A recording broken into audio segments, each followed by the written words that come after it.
C'est pas quelqu'un au hasard qui est capable de faire ce genre de manipulation. À la limite, c'est presque rassurant pour les personnes.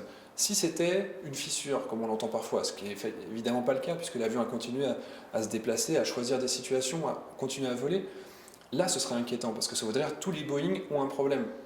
Là, on est sur une personne isolée. Je ne sais pas si c'est le pilote, je ne sais pas qui c'est exactement, mais en tout cas, c'est une action délibérée, mais on n'est pas en train de remettre en cause tous les avions.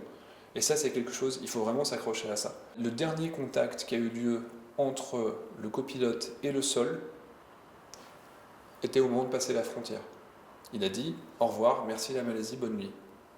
2 minutes après, volontairement, la personne qui se trouvait aux commandes a déconnecté le système de transpondeur, qui est en fait le seul système pour les avions civils qui permet de savoir la position d'un avion.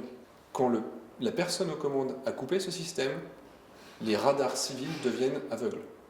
Il y a de grandes chances que ce soit ça, que c'était une volonté de disparaître.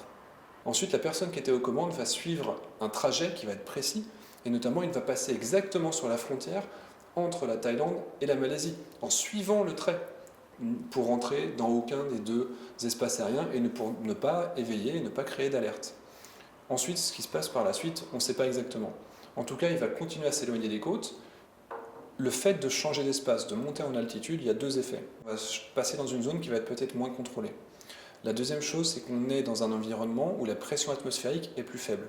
Ça va aussi réduire la pression atmosphérique à l'intérieur de l'avion, pour éviter qu'il y ait trop de pression à l'intérieur. L'effet, ça va être aussi sur les passagers. C'est-à-dire que quand la privation d'oxygène dans l'avion est forte, on va tout simplement s'endormir.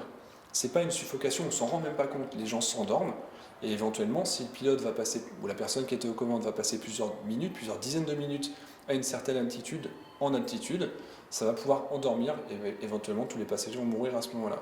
Le pilote, lui, il a par contre un masque qu'il a la capacité simplement de respirer, et donc il va avoir des réserves d'oxygène qui vont lui permettre de survoler pendant une demi-heure à cette très haute altitude.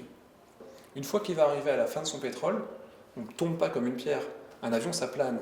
Et ça va planer comme ça pendant une demi-heure sur des centaines de kilomètres. Et à la fin, évidemment, pendant qu'on plane, on descend, et à un moment, on va forcément toucher l'eau. Deux possibilités. Soit la personne qui est aux commandes réalise un amérissage, et même si on est en train de planer, un amérissage, un pilote sait le faire, il est formé pour le faire. Si l'amérissage avait été réussi, là on aurait un avion qui serait en entier, et l'avion peut flotter des jours, des semaines et des mois. On n'a pas retrouvé l'avion, ça on l'aurait trouvé au radar assez facilement, avec les avions de patrouille maritime. Aujourd'hui on s'oriente plus vers la deuxième piste, un crash réel en mer.